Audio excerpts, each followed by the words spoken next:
ಅದ್ಭುತವಾದಂತಹ ಕಾರ್ಯಕ್ರಮ. ನಮ್ಮ ಜಿಲ್ಲೆಯ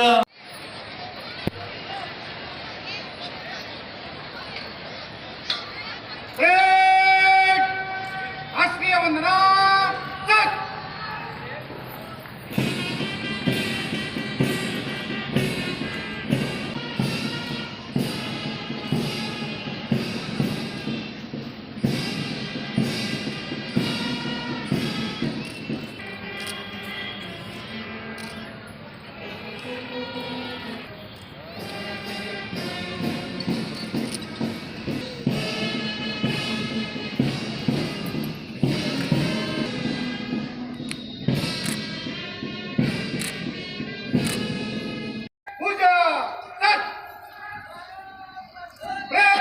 ಕವಾಯತಿನಲ್ಲಿ 11 ತುಕಡಿಗಳು ಭಾಗವಹಿಸಿದ್ದು ಕವಾಯತು ತಮ್ಮ ಪರಿವೀಕ್ಷಣೆಗೆ ಸಜ್ಜಾಗಿದೆ.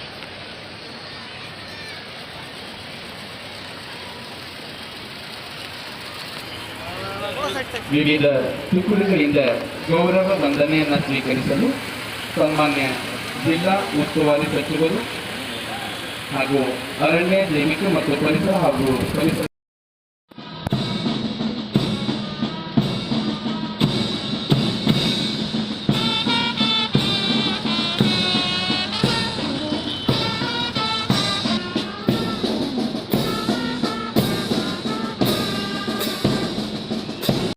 ತಂಡಕ್ಕೆ ನಾವು ಅಭಿನಂದಿಸೋಣ. ತುಕಡಿ ಇದೀಗ ನಮ್ಮ ಮುಂದಿನಿಂದ ಆಕರ್ಷಕ ಪಥ ಸಂಚಲನದ ಮೂಲಕ ಹಾದು ಹೋಗ್ತಾ ಇದೆ. ಕೆಎಸ್ಆರ್ಪಿಯ ತುಕಡಿ ಇದೀಗ ನಮ್ಮ ತುಕಡಿ ಆಕರ್ಷಕವಾದಂತಹ ಕವಾಯತಿನ ಮೂಲಕ ಇದೀಗ ಹಾದು ಹೋಗ್ತಾ ಇದೆ. ನಾಗರಿಕ ಪೊಲೀಸ್ನ ತಂಡ ಅಮರ್ ಕುಲಕರ್ಣಿ PSI ಅವರ ನೇತೃತ್ವದಲ್ಲಿ ಇದೀಗ ಹಾದು ಹೋಗ್ತಾ ಇದೆ. ಜೋರಾದ ಚಪ್ಪಾಳೆಯೊಂದಿಗೆ ನಾವು ಅಭಿನಂದನೆ. ನಮ್ಮ ಬೀದರ್ ಜಿಲ್ಲೆಯ ಹೆಮ್ಮೆ, ಮಹಿಳಾ ಸುರಕ್ಷತೆಗೆ ಅತ್ಯಂತ ಹೆಚ್ಚು ಕೊಡುಗೆಯನ್ನು ಕೊಡುತ್ತಿರುವಂತಹ ಅಕ್ಕಾಪಡೆ ಹಾದು ಹೋಗ್ತಾ ಇದೆ. ಜೋರಾದ ಚಪ್ಪಾಳೆಯೊಂದಿಗೆ ನಾವು ಅಕ್ಕಾಪಡೆಗೆ ಅಭಿನಂದಿಸೋಣ. ಅಬಕಾರಿ ಇಲಾಖೆಯ ತಂಡ ಶ್ರೀ ನರೇಂದ್ರ PSI ಅವರ ನೇತೃತ್ವದಲ್ಲಿ ಹಾದು ಹೋಗ್ತಾ ಇದೆ. ತಂಡಕ್ಕೆ ನಾವು ಅಭಿನಂದಿಸೋಣ. ಅರಣ್ಯ ಇಲಾಖೆಯ ತಂಡ RFO ಅವರ ನೇತೃತ್ವದಲ್ಲಿ ಹಾದು ಹೋಗ್ತಾ ಇದೆ. ಅವರಿಗೆ ನಾವು ಜೋರಾದ ಚಪ್ಪಾಳೆಯೊಂದಿಗೆ ಅಭಿನಂದಿಸೋಣ. ಇದೀಗ ಸೀನಿಯರ್ ತಂಡ ಆನಂದ್ ಅವರ ನೇತೃತ್ವದಲ್ಲಿ ಹಾದು ಹೋಗ್ತಾ ಇದೆ. ಜೋರಾದ ಚಪ್ಪಾಳೆಯೊಂದಿಗೆ NCCಯ ತಂಡಕ್ಕೆ ನಾವು ಅಭಿನಂದನೆಯನ್ನು ಸಲ್ಲಿಸೋಣ. ಜೂನಿಯರ್ NCCಯ ತಂಡ ಮತ್ತಾದ ಚಪ್ಪಾಳೆಯೊಂದಿಗೆ ಆ ಮಕ್ಕಳಿಗೆ ನಾವು ಅಭಿನಂದನೆಯನ್ನು ಸಲ್ಲಿಸೋಣ. ಭಾರತ ಸೇವಾದಳದ ತುಕಡಿ ಕುಮಾರಿ ಸೌಂದರ್ಯ ನೇತೃತ್ವದಲ್ಲಿ ಹಾದು ಹೋಗ್ತಾ ಇದೆ. ಜೋರಾದ ಚಪ್ಪಾಳೆಯೊಂದಿಗೆ ರಾಷ್ಟ್ರಪಿತ ಮಹಾತ್ಮ ಗಾಂಧೀಜಿಯವರ ನೇತೃತ್ವದಲ್ಲಿ ಶಾಂತಿಯುತವಾಗಿ ಸುಮಾರು ಚಳವಳಿ ನಡೆದು 200 ವರ್ಷಗಳಿಗಿಂತ ವಿಧಾನ ಮಾಡಿದಂತ ಎಲ್ಲ ಇವತ್ತೇನು ಮಹಾತ್ಮ ಗಾಂಧೀಜಿಯವರು, ಸುಭಾಷ್ ಚಂದ್ರ ಬೋಸ್ರವರು, ತಾತ್ಯಾ ಟೋಪಿಯವರು, ಇವತ್ತು ಲಾಲ್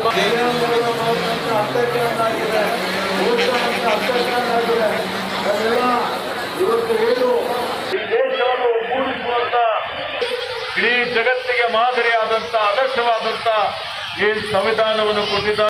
ಪ್ರಸ್ತಾವನೆ ಸಂವಿಧಾನದ ಪ್ರಸ್ತಾವನೆ ಭಾರತದ ಜನಗಳಾದ ಸಾರ್ವಭೌಮ ಸಮಾಜವಾದಿ ಸರ್ವಧರ್ಮ ಮತ್ತು ಅದರ ಸಮಸ್ತ ನಾಗರಿಕರಿಗೆ ಸಾಮಾಜಿಕ ಆರ್ಥಿಕ ವಿಶ್ವಾಸ ಧರ್ಮಶ್ರದ್ಧೆ ಮತ್ತು ಉಪಾಸನಾ ಸ್ವಾತಂತ್ರ್ಯ ಮತ್ತು ವ್ಯಕ್ತಿ ಗೌರವವನ್ನು ರಾಷ್ಟ್ರದ ಏಕತೆಯನ್ನು ಹಾಗೂ ಅಖಂಡತೆಯನ್ನು ಸುನಿಶ್ಚಿತಗೊಳಿಸಿ ಅವರಲ್ಲಿ ರಾಷ್ಟ್ರ ಭಾವನೆಯನ್ನು ವೃದ್ಧಿಗೊಳಿಸಲು ಶ್ರದ್ಧಾಪೂರ್ವಕ ಸಂಕಲ್ಪ ಮಾಡಿದವರಾಗಿ ನಮ್ಮ ಸಂವಿಧಾನ ಸಭೆಯಲ್ಲಿ 1949ನೇ ಇಸ್ವಿ ನವೆಂಬರ್ ಅರ್ಪಿಸಿಕೊಂಡಿದ್ದೇವೆ.